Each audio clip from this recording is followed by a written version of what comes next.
Olá pessoal, me chamo Fabrício e eu estou aqui para falar com vocês nesse terceiro simpósio brasileiro online de gestão urbana. Esta apresentação,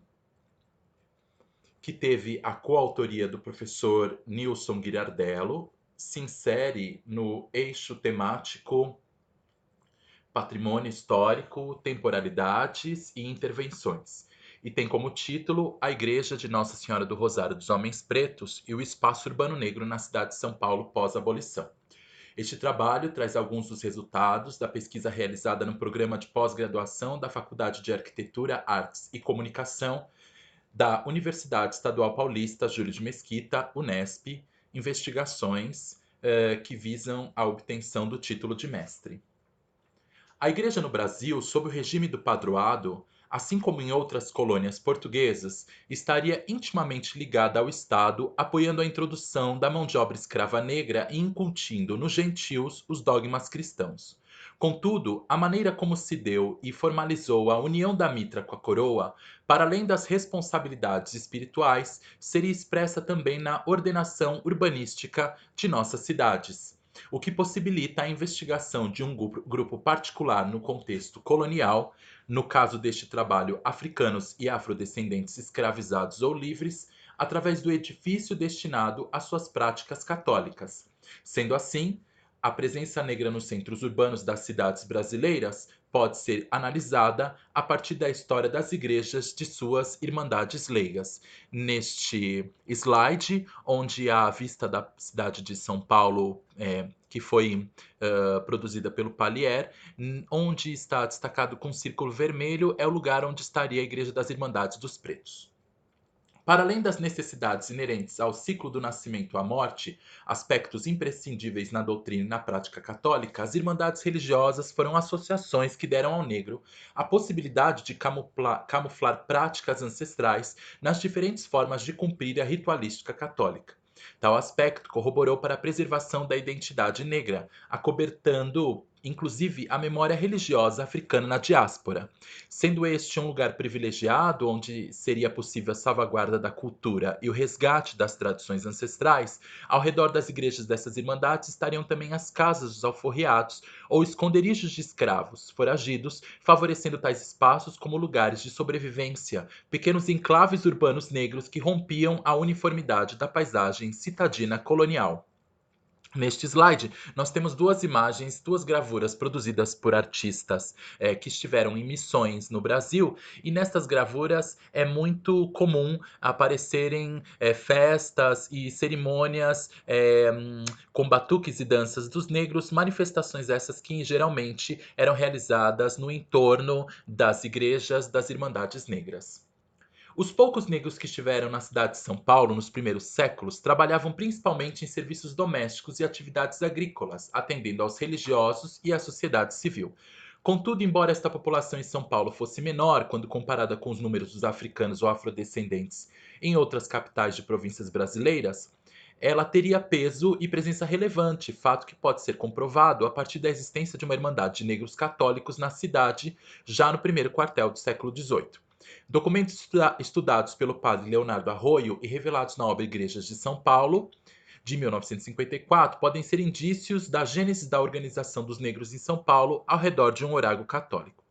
Ao citar a Igreja dos Pretos, Arroio revela que em 1721 os membros da Irmandade Nossa Senhora do Rosário dos Homens Pretos enviaram uma representação ao rei de Portugal, implorando permissão para edificar um templo em que pudessem solenizar os mistérios do Rosário da Mãe de Deus. Ainda no mesmo ano, segundo este autor, tal confraria de negros remeteria outra carta ao mesmo governante, solicitando um sino e ornamento para altar, a fim de melhor adequar a capela rústica em que estariam realizando suas celebrações, edifício cujo local não há confirmação.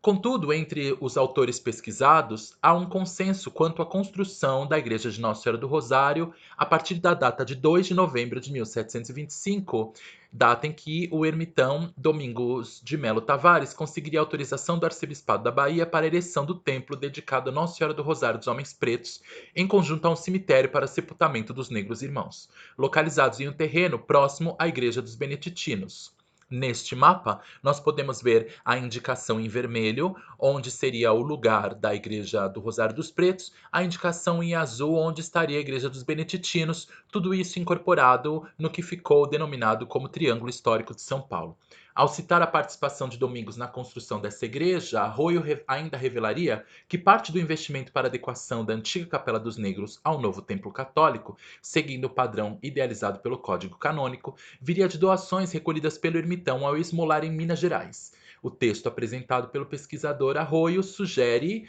que a capela, apontada no livro de Tombo da Sé, estaria no mesmo local da igreja erguida a partir de 1725, esta que está anotada no mapa. Após a elevação de São Paulo à categoria de cidade, a partir do segundo quartel do século XVIII, as igrejas desse lugar tiveram independência da Arquidiocese da Bahia, momento da criação do Bispado de São Paulo e origem da contenda entre a Igreja Paulista e os negros. O primeiro bispo, Dom Bernardo Rodrigues Nogueira, já em 1750, apoiava as investidas do governador Luiz Mascarenhas contra os quilombos existentes nas proximidades de São Paulo, estando de acordo também com outras medidas que a sociedade tomava contra os negros, como a proibição de danças e a cobrança de 320 réis como pagamento dos escravos aos párocos na encomendação de defuntos. Concorrendo com as deliberações eclesiásticas, a Câmara Municipal tomaria medidas contra os negros no início do século XIX, restringindo o direito de circulação no espaço urbano através de leis ou resoluções que versavam sobre a proibição de estar na rua à noite, no ano de 1832, e do exercício de capoeira em praças, ruas ou casas públicas em 1833, restando a eles a realização de suas festas e de suas cerimônias de forma secreta. As discussões acerca da população negra no decorrer do século XIX, em parte se devem ao aumento considerável de escravos que passaram a perambular na urbe paulistana, decorrente principalmente dos investimentos aplicados à cultura cafeeira. O cultivo do café começou timidamente em meados do século XVIII na região norte, teve o seu auge no século XIX, posicionando São Paulo como uma cidade importante que passaria a ser densamente povoada neste momento, pela localização privilegiada entre o litoral e o interior. Abastecida pela produção das localidades essencialmente agrícolas que a cercavam, a cidade viu a quantidade de negros duplicar ao longo do século XIX, parte deste contingente de escravos migrados de outras cidades do país, que passou a perambular no entorno da Igreja do Rosário ou a aderir à Irmandade Negra aí estabelecida. Como resultado, a mais antiga Irmandade dos Homens Pretos ampliaria seu poder econômico na região do Triângulo Central de São Paulo, chegando a se consagrar entre os 20 proprietários detentores de maior patrimônio imobiliário urbano de São Paulo no ano de 1809, possuindo 9 imóveis estimados em 115.280 réis. Ao longo do século XIX, a boa articulação dos devotos dessa irmandade particular contribuiria para a ampliação destes bens a partir da compra e locação de casebres situados nas proximidades da Igreja do Rosário aos negros livres e a gente de elite. Nesta imagem de 1862, a Igreja do Rosário, a Rua do Rosário, na verdade, com a igreja ao fundo. Foto de autoria de Militão Augusto de Azevedo.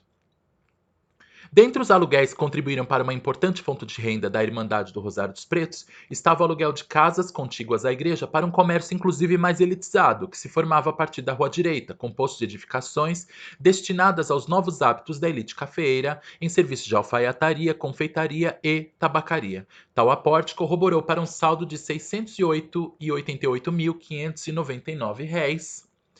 em patrimônio no ano de 1870, composto de habitações localizadas nas ruas de São Bento e na Rua do Rosário, esta que está na imagem.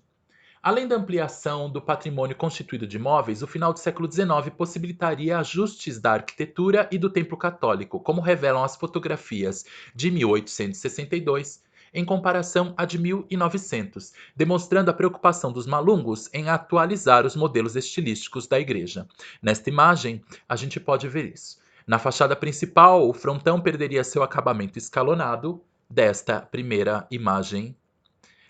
de Militão, para curvas sinuosas desta segunda imagem.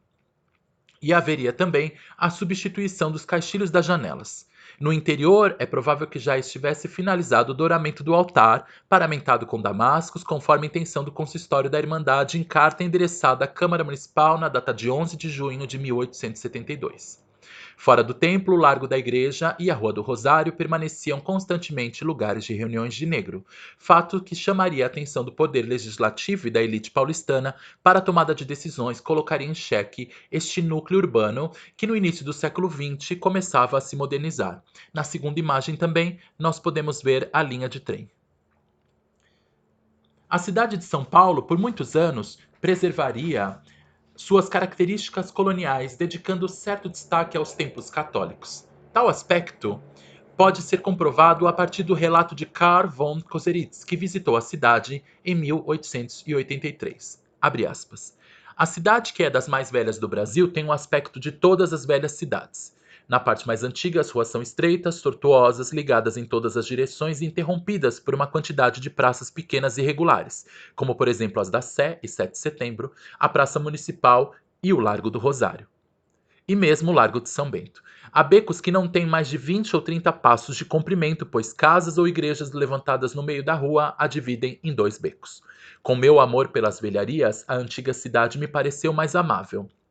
ainda que possua demasiado número de igrejas, coisa chocante para um homem pouco habituado com elas. Fecha aspas. Na São Paulo do século XIX, cidade repleta de igrejas, as alterações realizadas no território católico afro-brasileiro podem exemplificar a transformação gradual do espaço sagrado em laico. A inexistência de um código de postura na cidade-sede da capitania implicou em falta de controle sobre o plano urbano, favorecendo de certa forma a imposição do clero local na disposição das ruas e na organização das casas, à maneira do que acontecia em todo o Brasil, seguindo interesses próprios, como o fluxo de suas procissões ou destaque para determinada igreja. Somente em meados de 1850, o urbanismo de São Paulo sofreria a interferência do poder secular, momento em que os interesses da sociedade, representada